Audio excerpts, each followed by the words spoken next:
दुनिया की नज़र में भी आज हम नंबर 1 पर है सदस्यता के आधार पर, लेकिन उसका कोई प्रमाण नहीं, उसका वेरिफिकेशन प्रोसेस नहीं। बट ये संख्या की दृष्टि से सारे लोग कहते हैं बीएमएस नेतृत्व कर रहा है, BMS number. Hiranmay ji, there was a slogan given by Thengdi ji: nationalize the labor, laborize industry, and industrialize the nation.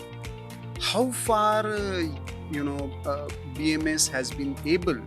What do we mean by nationalize the labor? Though we are today, more than 2 crores of the workers are with us.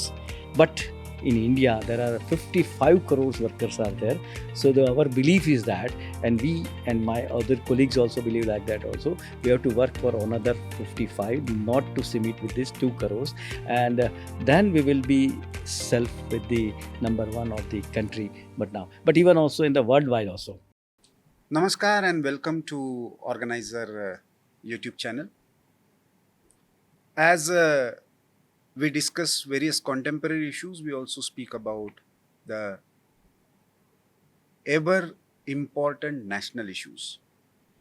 One of the key organizations in national and international scenario, Bharatiya Mazdoor Sangh, working in labor sector, is completing 70 years of its existence on this 23rd July. What is the idea behind Bharatiya Mazdoor Sangh? What is Bharatiya about it? How far it has achieved the objectives for which it was created? And what are the future plans? To discuss all these issues, we have with us the president of Bharatiya Mazdoor Sangh, Shri Hiranmay Pandya ji, who has been associated with the movement for last 40-45 years. So let us discuss with him about Bharatiya Mazdoor Sangh and its importance. Namaskar Hiranmay ji. नमस्कार. तो how do you see this journey? 70 वर्ष बहुत बड़ी यात्रा होती है जी. और उससे पहले से, and what we have seen generally is labor field has been dominated by the communist ideology and the left movement. How do you see this journey and how far you are satisfied as the president of BMS about this journey? जी, बहुत अच्छा. सभी को मेरा नमस्कार पुनः और धन्यवाद. मैं पहले आप सबका धन्यवाद करता हूं कि आप सबने एक मौका दिया है ताकि हम अपने मजदूर क्षेत्र में और बाकी लोगों के बीच में ये बात जा सके. बहुत अच्छी बात है. भारतीय मजदूर संघ की स्थापना इट वाज एस्टैब्लिश इन 1955 1955 में हुई थी और आज़ाद हुए हम सब देश 1947 के बाद तुरंत ही ऐसा हुआ. श्रद्धेय दत्तोपंत ठेंगड़ी जी बड़े प्रखर विचारक हैं और सब लोग उनके नाम से ही परिचित है. उन्होंने भारतीय मजदूर संघ की स्थापना नींव डाली 1955 में, लेकिन यही सोचकर विद दैट इंटेंशन ओनली कि उसी समय जो भी क्षेत्र में काम करने वाले संगठन थे, ये संगठन मजदूर हित को पूरी तरह से नहीं देखभाल कर रहे. दे वर आइदर एफिलेटेड या directly touch with the political parties. एक दूसरा, they were not able to go to the bottom heart of the मजदूर एंड इसीलिए then he also as a thinker and also as a पूरे adviser सबके बीच चर्चा करते उन्होंने सोचा कि यही एक तरीका होगा कि सबसे हटकर द सेपरेट एक संगठन खड़ा हो. और उस समय ये नाम की उन्होंने जो सोचा तो उसके बाद भी सबसे बैठ के तय करके एक अलग प्रकार का मजदूर संगठन तैयार करना और उसी समय ये तैयार किया हुआ है. तो ये भारतीय मजदूर संघ तब से right from that day non political मतलब गैर राजनीतिक संगठन, सामूहिक निर्णय की प्रक्रिया, collective process, decision process making, and as a democratic way like this, working for the workers, by the workers and of the workers. यही फिनोमिना और उसके साथ चलते हुए इसकी संगठन की स्थापना की. उसी समय ये बहुत सारे संगठन में नाम आए, लेकिन उन्होंने सोचा कई नाम थोड़े थोड़े अप्रचलित थे, जैसे श्रमिक संघ भी नाम आया था और उसके बाद किसी को बोलने में ये तकलीफ कठिन हो रहा है. तो हम तो मूलतः भारत से है तो भारतीय होना है, इसीलिए हमने राष्ट्रीय शब्द भी प्रयोग नहीं किया, भारतीय शब्दों प्रयोग किया, इसलिए कि भारत के बाद और भारत के लिए करना, भारत के मजदूर. तो उसी समय से मजदूर शब्द सबके बीच में भी ठीक रखता. तो श्रद्धेय दत्तोपंत जी ने भी ये सोच समझकर फिर सबके विचार के आधार पर उसी दिन सामूहिक निर्णय की प्रक्रिया को जोर देते हुए भारतीय मजदूर संघ ऐसे नाम की घोषणा की थी. तब से लेके इस जर्नी में मैं कुछ थोड़ा और एडिशंस करना चाहूँगा कि आज हमारे करीब 70 साल हो गए, 70 years.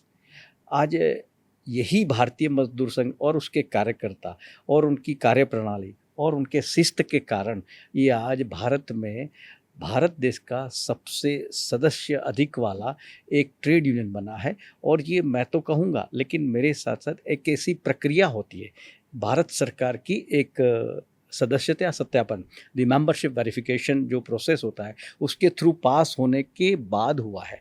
And that is not from this only this government, previous governments also. मतलब इन द ईयर ऑफ 1980 भारतीय मजदूर संघ was declared after the due process of this as a largest second trade union of the country, which is a very short period. And then after, immediately in the year of 1989, once again they were declared as a number one trade union of the Bharatiya Mazdoor Sangh. In those days, the government was held by the Congress party, and we would due verification process, all these things passing through this also, and we were declared. Since then, we are at number one, but still, as a BMS, we have to work very hard for this. Still, lot of people, lot of workforce in there. Though we are today, more than 2 crores of the workers are with us. But in India, there are 55 crores workers are there. So our belief is that, and we and my other colleagues also believe like that also, we have to work for another 55, not to submit with this 2 crores. And then we will be self with the number one of the country. But even also in the worldwide also, दुनिया की नज़र में भी आज हम number one पर है सदस्यता के आधार पर, लेकिन उसका कोई प्रमाण नहीं, उसका वेरिफिकेशन प्रोसेस नहीं।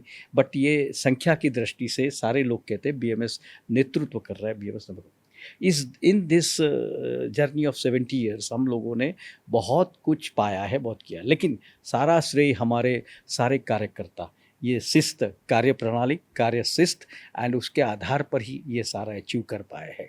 जैसे मैंने एक कहा, एक और बात बताना चाहूँगा कि ये जो आज हमको बोनस मिल रहा है या बोनस का कानून हुआ है मजदूर क्षेत्र में, बहुत अच्छी बात है। उसी समय श्री दत्तोपंत जी और सारे लोगों ने मिलकर इस शब्द को डाला था, लेकिन उस समय का शब्द था, आज बोनस है। On those days it was called a deferred wage. मतलब you got a 12-month salary, but the deferred wage there is a 13th month salary should be available, and वो उन्होंने लिया, that is from the शुक्र नीति। और शुक्र नीति में क्षमा करें, उसका अपना 12वां अंश लेना है, तो इसलिए 12 के हिस्सा करते हुए उसमें से 8.33 आया, nothing else was that also, and इसलिए एस्टैब्लिश किया। तो वो एक बिंदु सबसे बड़ा महत्व पूरे मजदूर क्षेत्र में। उसके अलावा भी बहुत सारी ऐसी बातें हम लोग ने किया है। अब जैसे इसकी जर्नी, जैसे मैंने कहा 80 में नंबर 2 पर आए, 89 में नंबर 1 पर आए, और उसके बाद तुरंत हम लोग International Labour Organization, we were the part, India was also the founding member of the ILO also, but as a delegate, those who can go, because those who are having the highest number in their particular country. So BMS having the highest number of membership, so BMS was used to go as a delegate to the ILO since 1990, and then till today it is making that progress, making much wider progress. और अभी भी वो पूरा 2025 में भी अभी जो delegation गया उसमें भी BMS नंबर 1 गया, and only the BMS delegate has right to speak in the plenary of the ILO, and that's for limited to the for everyone 5 minutes, and then they are projecting the all the workforce issues within this period of speech of 5 minutes also. Then इसके बाद भी जैसे अभी L20 हुआ, मतलब G20 हुआ, I'll say that as a G20 in the year 1st December 22 to the 30th November 23, the India was the host to the G20, and उसके साथ और 11 20s were there also, but out of that the 2 were the very important, that is B20, that is business 20 along with the G20, and the third one is the L20, that is labor 20. They are all the making effects to the international scenario also. So by that way also the L20, the chairmanship or presidency was given to the Bharatiya Mazdoor Sangh because of the same reason, because they were having the highest membership in the country, and they were given, and same procedures being done by the every country in this house. So that was the G20 was the first time to the India, and same way L20 was the first time to the BMS or any other trade union in the country. और उसमें भी we were able to draw the numbers of trade unions while the all 20 countries along with 8 to 9 countries were as a guest country were invited, and those 29 countries out of that 62 workers trade union participants took part in this. There were the two major events. That's one was called the Inception meeting, and that was held in Amritsar, and the second one was called Summit. It was held in Patna, and then these were the very successful. That I am not telling, but the foreign medias, abroad medias, and they were telling that this was the fantastic and historical L20 took place also. And same way in the India also, the 30 countries labor ministers took part in the Indore meeting also. Never it has been before. It was before only 10 or 11 labor ministers have took part in the such kind of events also. So this is another achievement. Since then, we are having a lot of world relationship with the different trade union, different countries. So many countries were inviting us to join with their international seminars, countries and everything also. And we are also trying to extend those things also. One of them is also because the BRICS is working right from this, BRICS, that is. But now 25 countries have shown their interest to join the BRICS also. See, in last Russia BRICS meeting, we all decided together and decided that the 6 another countries were invited, and that 6 countries were invited in the last Brazil BRICS meeting. And then our Mr. Anish Mishra ji there was there. He has participated there also. And after that, it is on a ton by ton. So in the year of 2026, which is coming year, so where India will be the host of the BRICS meeting, and there the more than numbers, rather than 6 another numbers can participate in this BRICS event also. So this and many more achievements have been made by the Bharatiya Mazdoor Sangh. When Mazdoor Sangh was established, Hiranmay ji, there was a slogan given by Thengdi ji: nationalize the labor, laborize industry, and industrialize the nation. How far BMS has been able? What do we mean by nationalize the labor? Correct. Yeah, it was a slogan given by our Dattopanji and the other people were working also. Even though before that also, I'll try to just put it there. So we were going on the 3 slogans, that is Rashtra Hit, Udyog Hit and Shramik Hit. So the national interest, the industry's interest and the workers' interest. So workers' interest is not last. All these 3 are to work together also. So we have to see the nation interest first. We have to see our industries where we are working, and then our labors where we are working, that we have to see that also. In perspective of those things, it was decided that without the labor, the industries cannot run, and without the industries, nation cannot be built up. Same way, that was going on beyond also. We were also started working with on those things also, this trying to also. So that's why only the BMS today working with this fundamental phenomena also, which is nationalize the labor, laborize the industries, industrialize them. That's why all these 3 slogans were continuously, and that's why हम इसीलिए कहते हैं हिंदी में better to understand, पारिवारिक संगठन है, और ये पारिवारिक संगठन को बताने के लिए ही आगे बढ़ना है. और यही आज हम देख रहे थे. उसी समय सदैव दत्तोपंत जी ने कहा था वसुधैव कुटुंबकम, and that you can see that today is in the G20 the world has been given this message of Vasudhaiva Kutumbakam. Same way those message we were carrying right from there. और अभी भी केवल workers demand पर focus करना ये हमारा उद्देश्य नहीं होता है. इंडस्ट्रीज का भी देखना, नेशन का भी. I will give you one example also recent way कि अभी जो पहलगाम पर जो हमला हुआ है और उसके चलते हुए कुछ एग्रेशन ऑपरेशन सिंदूर हुआ, और उसके बाद भारत पाकिस्तान के बीच में थोड़ा सा जो तनाव आया, तो उसी समय देखते हुए हमने हमारे सभी एफिलिएट्स और सभी लोगों को बोला कि this is a not time for demands. मतलब अभी कोई टाइम नहीं, अभी it is a time for the national interest. अपने नेशनल इंटरेस्ट से काम करना है. तो हमने प्रतिरक्षा से लेकर हर जगह, डिफेंस सेक्टर से इवन ऑल्सो सब जगह काम दोगुना कर लीजिए, आप समय बताइए, उसके लिए पैसे ज़्यादा ना मांगना, ये करते दिखाया है. In the period of Covid also जब ज़रूरत थी तो हमने हमारे 1 लाख से अधिक कार्यकर्ता ने काम किया है. और ये मैं अप्रिशिएट नहीं कर रहा हूँ, लेकिन वर्ल्ड के किसी भी ट्रेड यूनियन ने ऐसा नहीं किया, ऐसा आईएलओ ने बताया। और ये रिपोर्ट हमने जब आईएलओ को दिया है तब उसने कहा this shows your the national commitment, मतलब आपका जो कमिटमेंट जिस तरह से दिख रहा है वो हमको पता चल रहा है, इतना सारा काम किया। तो ऐसे अनगिनत ऐसे बातें हैं, तो हम उस विषय को लेके जा रहे हैं कि हमारे श्रमिक को भी वही सीखना है कि ये केवल अपने रोजी रोटी पाने के लिए नहीं, लेकिन देश के हित में कुछ कर रहा है, अपने उद्योग के हित में भी कुछ कर रहा है, और उसका जो भी कुछ मुआवजा मिलता है वो दैट से उस विषय को लेके सारा हम आगे बढ़ रहे हैं, तीनों स्लोगन, और सारे लोगों को ये बता रहे हैं। उसके लिए एक विशेष हमारे होता है जो कोई ट्रेड यूनियन में नहीं होता है, जिसको हम अभ्यास वर्ग कहते हैं, like a study class we are organising, and not at each every level, so at top level, middle level, and the new entrants, and also as a district level, tehsil level, at village level, panchayat level, and everywhere we are organizing the study class where we are giving the education to them that rights and duties goes together. Nothing is the first, never the right is first, never the duty is first, but it all goes together. And because of this, so many karyakartas we would be able to develop for that, and that's why we are also engaging and organizing the services. And with this intention, we would like to share that with those intentions what is going on now.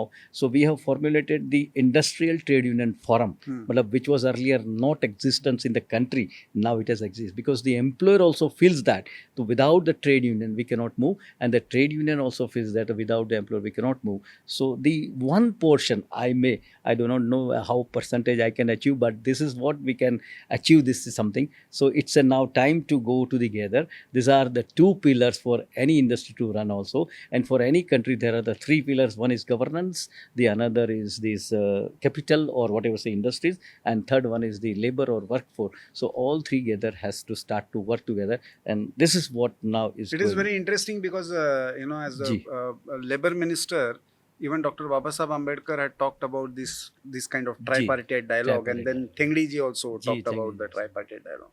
But there is a important question you also mentioned in your first response कि हम एक non political ये है। हालांकि मजदूर संघ पर बार बार ये आरोप होते रहे हैं, कभी संघ के साथ एफिलिएशन का, कभी भारतीय जनता पार्टी के साथ आइडियोलॉजिकल अलाइनमेंट का. So how do you see this? Having an ideology and still politically independent. How do you? Very correct. बहुत अच्छा है. हम ये बिल्कुल कहते हैं कि बिन पॉलिटिकल गैर राजनीतिक है और उसी हिसाब से आगे बढ़ते हैं. उसके 2-4 बिंदु समझना है. अब जैसे हमारे जो पदाधिकारी रहेंगे अखिल भारतीय स्तर के या प्रादेशिक स्तर के या जिला स्तर के भी, कोई पदाधिकारी हमारा कोई भी पॉलिटिकल पार्टी किसी भी राजकीय दल के साथ जुड़ा हुआ नहीं होगा. या उसका जो हम नागरिक कहते हैं, तो नागरिक के हमारा मताधिकार है, हमारे पास वोट का अधिकार है, उसको हम जरूर करते हैं. इसीलिए जो देश के हित में काम करेंगे, जो राजकीय दल देश के हित में काम करेगा, जो मजदूरों के हित में काम करेगा, जो वर्कर्स के हित में करें, उसके लिए हम प्रतिभाव अपना रखते हैं. इसलिए सरदेई दत्तोपंत जी और शुरू के लोगों ने हमको 2 शब्द अच्छे किए, रिस्पॉन्सिव कोऑपरेशन. मतलब इसी प्रकार से जो भी सरकार हो, जो भी राजकीय दल हो या जो भी कोई कार्यकर्ता सर, ये इस प्रकार की बात करेंगे, राष्ट्र हित, उद्योग हित समझिए, तो हम उसी प्रकार से बात करेंगे. लेकिन जो मजदूर हित या उद्योग हित और राष्ट्र हित की नहीं करेंगे तो हम नहीं करेंगे. एक प्रमाण इसका है. दूसरा प्रमाण ये है कि हम गैर राजनीतिक इसलिए नहीं, आप दूसरे संगठन में देखेंगे तो उनके जो अखिल भारतीय अधिकारी होंगे या तो कहीं सांसद होंगे या कहीं मंत्री पद होंगे या कहीं विधायक होंगे या ऐसे कुछ होंगे. आप भारतीय ऑफिशियल पॉलिटिकल पार्टी के ऑफिशियल पॉलिटिकल पार्टी के ऑफिशियल बेरर्स रहेंगे. मुझे किसी का नाम नहीं देना, लेकिन इस प्रकार से उनमें रहेंगे. आप अगर जांच करेंगे तो तय पता है. लेकिन भारतीय मजदूर संघ में आप जिले कार्यकर्ता से लेके ऊपर तक भारतीय स्तर पर देखें, किसी विधायक नहीं होगा, किसी सांसद नहीं होगा.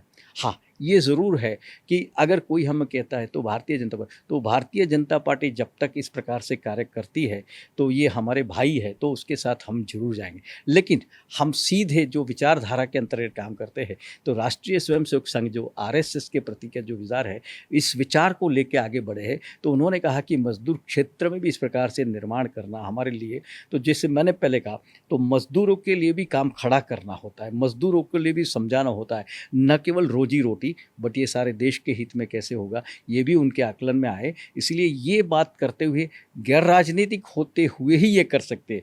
अभी से पहले जो लोगों ने संगठन ने किया काम, वो मजदूरों का शोषण करते हुए अपने राजनीतिक फैसले लेने के लिए उनका उपयोग किया है, हम ये चाहते हैं कि उसको राजनीतिक फैसले से उसे दूर रखते हुए मज़दूरों के हित में करना और मज़दूरों को सिखाना कि राष्ट्र हित में हमको काम करना, और जो राष्ट्र हित में काम करेगा उसके लिए हमारा मताधिकार का भी उपयोग करना, और उसके आधार पर जो जहाँ तक साथ में जा सकते हैं तो ये एक हमसफ़र की तरह है। जितने हमारे विचारधारा के जो लोग जाएंगे उसके साथ हम जाएंगे।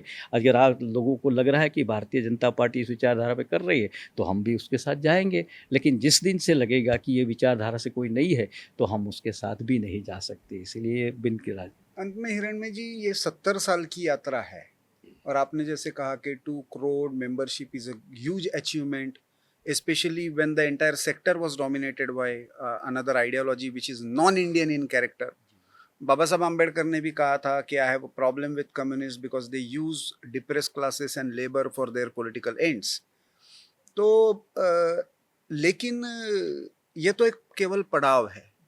आज मजदूर क्षेत्र और सारा ही लेबर फील्ड कंप्लीटली चेंज हो रहा है, वाइट कॉलर जॉब्स हो रहे हैं, अनऑर्गेनाइज सेक्टर बढ़ रहा है एक तरफ, दूसरी तरफ जो है वो सारा ट्रेडिशनल लेबर की कॉन्सेप्ट ही डिजिटल एज में और इसमें समाप्त हो रही है।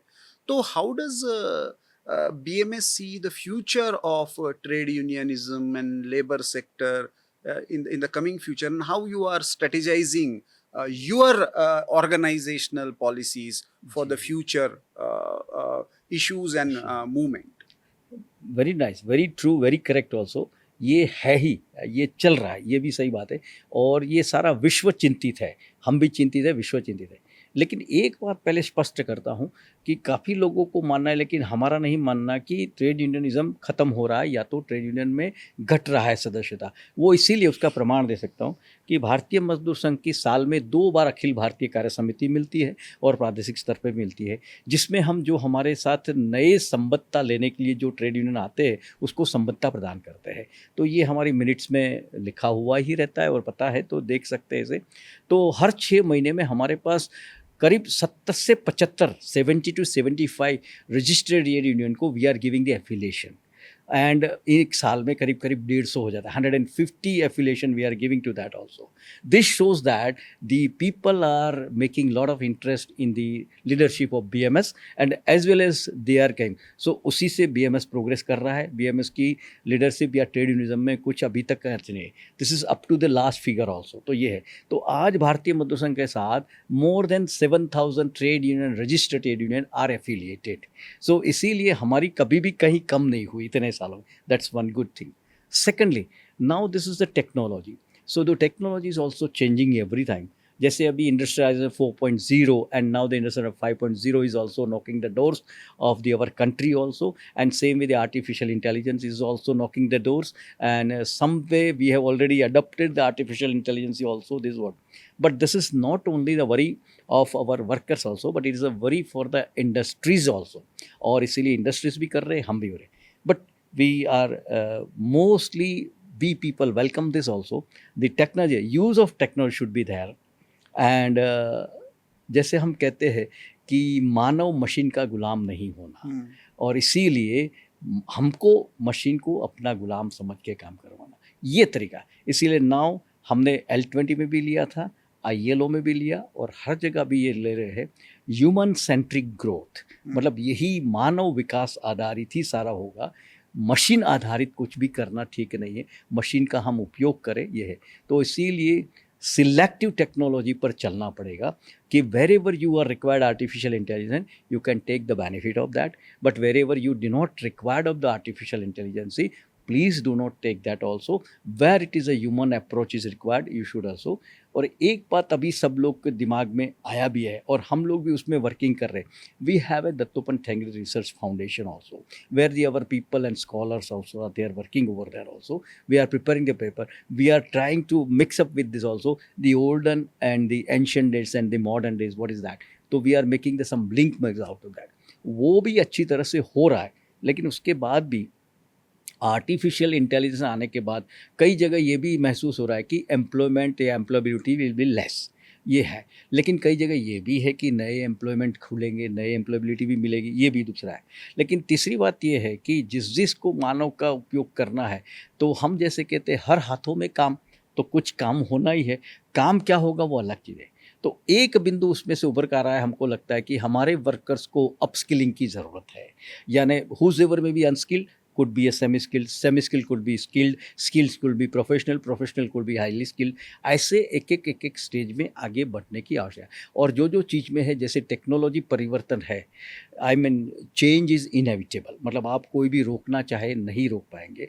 तो दिस इज़ व्हाट, वो बढ़ता रहेगा, बढ़ता, लेकिन कितने स्वीकार्य करना, कितना नहीं, वो हम सबके ऊपर आधार है। इसीलिए हमने भी कहा है ये joint forum industries and trade union should meet together, work together and think together, कि उसके लिए क्या है, because employers are also worrying, क्योंकि केवल उनके लिए नहीं, और साथ साथ अभी गवर्नमेंट भी ऑल्सो फीलिंग दैट, कि उनको भी महसूस हो रहा है कि आर्टिफिशियल इंटेलिजेंस सेफ और एवरीथिंग आ गया तो government will be also in a trouble. जैसे कि एग्जाम्पल, मान लो कि पूरे भारतवर्ष में हम रोबोट से काम करना शुरू कर दिया, तो रोबोट्स तो टैक्स पे करेगा नहीं कुछ भी, और ज़रूरत भी नहीं होती है, तो इसीलिए गवर्नमेंट के पास टैक्स आएगा ही नहीं, तो गवर्नमेंट कैसे चलेगी। तो इसलिए government is also now feeling कि ये भी गलत है कि पूरा नहीं होगा। Industry is also feeling that कि मेरा माल भी कोई खरीदने नहीं, मेरा माल बनाने के लिए रोबोट्स है, लेकिन माल खरीदता कौन है, रोबोट्स को तो नहीं चाहिए कुछ भी, तो खरीदने वाला भी चाहिए। इसलिए इंडस्ट्रीज ऑल्सो बिलीव दैट कि वी रीयूड दी कस्टमर्स, तो इसीलिए वो पिलर्स है। तो जैसे हर बार 3 पिलर की बात करते,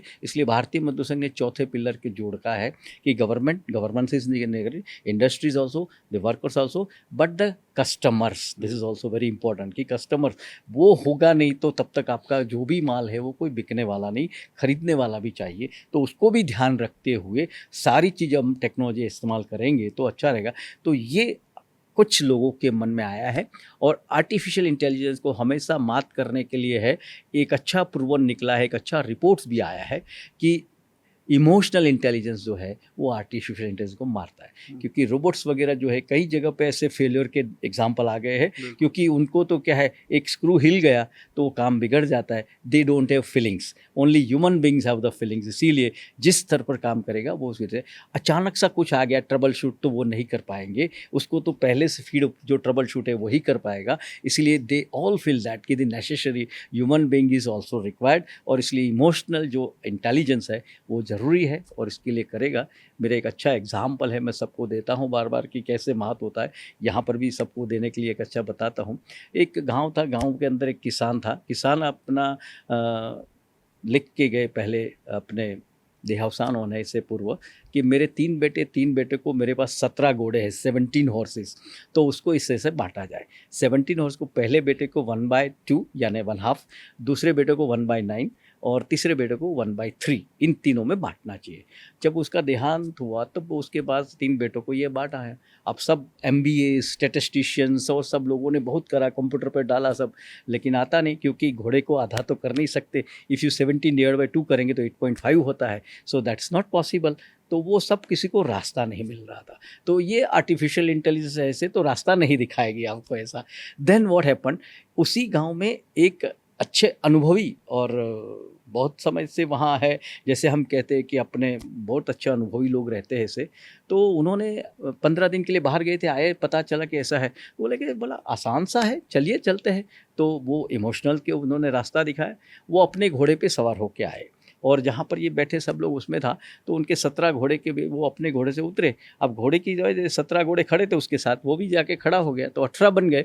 और अभी उन्होंने कहा कि कैसे है, कैसे बांटना है, तो बोले कि पहले बेटे को 1/2 ऐसा ऐसा है, बता दिया। तो बोले ठीक है, आराम से। तो पहले बेटे को 1/2 करो, 18 / 2 कितना है, 9, लेके जाओ आप। फिर दूसरे कितने, 1/9 कितना हुआ, 18/9 तो 2 हो गया, आप लेके जाओ। तीसरे को कितना है, 1/3 यानी 18/3, 6 लेके जाओ। अब तीनों को ले गए, ये तो बड़े खुश हो गए, ऐसे एकदम आसान से। अब आप समझिए उसको जोड़ना है, पहले को 9 मिला, दूसरे को 2 मिला 11, और तीसरे को 6 मिला 17। वही 17 में था और वही लेके गया। वो जो अपना घोड़ा लेके आया तो उस पर सवार होकर निकल गया। यही इसको कहते हैं कि आर्टिफिशियल इंटेलिजेंस को मात करने के लिए इमोशनल इंटेलिजेंस बड़ा रहता है, अनुभवी और अपना सेंस ऑफ फीलिंग जो होता है वो होता है। इसमें 2 बात सीखने की है कि पहले कुछ जोड़ने की आवश्यकता रहती है, बाद में वो परत आता है। और दूसरा ये रहता है कि हम कहीं पर भी रास्ता निकाल सकते हैं human beings. Robots and other things they can not make out the ways out. तो वो रास्ता फिर से हमको ही निकालना है। इसीलिए आर्टिफिशियल इंटेलिजेंस, सदैव दत्तोपंत जी ने हमारे पुराने पुस्तकों में ये लिखा है कि हम मशीन के गुलाम न बने, मशीन हमारी ज़रूरत के लिए, मानव इसलिए मशीन के लिए मानव नहीं बनाए, मानव ने ही मशीन बनाया, तो उसका कहाँ उपयोग किस तरह से करना है। मुझे विश्वास है कि आने वाले दिनों में जॉइंटली ऐसे बैठ के करेंगे तो उसका भी हल निकलेगा, that will be the result out. और एक बात है कि 23 जुलाई को आखिरी जो कार्यक्रम हम दिल्ली में करने जा रहे हैं हमारे 70 वर्ष के ऊपर में, हमने अपने संघ के परम पूज्य सरसिंघ चालक जी, माननीय डॉक्टर भागवत जी का समय मिला है, वो हम सबका पाथेय करने वाले हैं। और हमें विश्वास है कि संघ के भी 100 वर्ष है, इसीलिए इस 70 वर्ष में हम सबको इंतज़ार है कि इस पाथेय में कुछ न कुछ आगे, न केवल मजदूर क्षेत्र के लिए लेकिन पूरे भारत के लिए, पूरे भारत के नागरिकों के लिए एक अच्छा मार्गदर्शन मिलने वाला है, जिसके चलिए पूरी आगे की योजना या भारत आगे कैसे होगा ये, और इस प्रकार से हम सब कैसे आगे होगा, उसका मार्गदर्शन से भी सारे रास्ते खुल जाएंगे और इसमें भारतीय मजदूर संघ को भी और अधिक रास्ते मिलेंगे, ऐसी हमारी मान्यता है। धन्यवाद, बहुत बहुत धन्यवाद हिरणमय जी, आपके व्यस्त शेड्यूल में से और ऑर्गेनाइजेशनल आपके सारे प्रवास होते हैं उसमें से जी। ऑर्गेनाइज़र के लिए आपने प्रवास निकाला और 70 साल की यात्रा, अभी तक के अचीवमेंट्स और आने वाले समय की चुनौतियाँ, सब पर हमसे बात की। So viewers, this was Shri Hiranmay Pandey ji, the national president of BMS. Development should be human centric and not machine centric. There has to be a tripartite approach, nation, industry, and labor, all the things taking together and not in terms of binaries, capitalist against labor. And thirdly, there has to be a collective decision making approach to go forward. On these three principles, BMS has made a stride forward in last 70 years. And as Hiranmay ji has rightly pointed out, the organization is thinking about the future challenges coming due to the technological innovations and AI related industries. I hope this will give you a new perspective about the changes and the challenges in the labor sector. Thank you for watching Organizer. Keep supporting, sharing and subscribing Organizer YouTube channel. Namaste. बहुत बहुत धन्यवाद.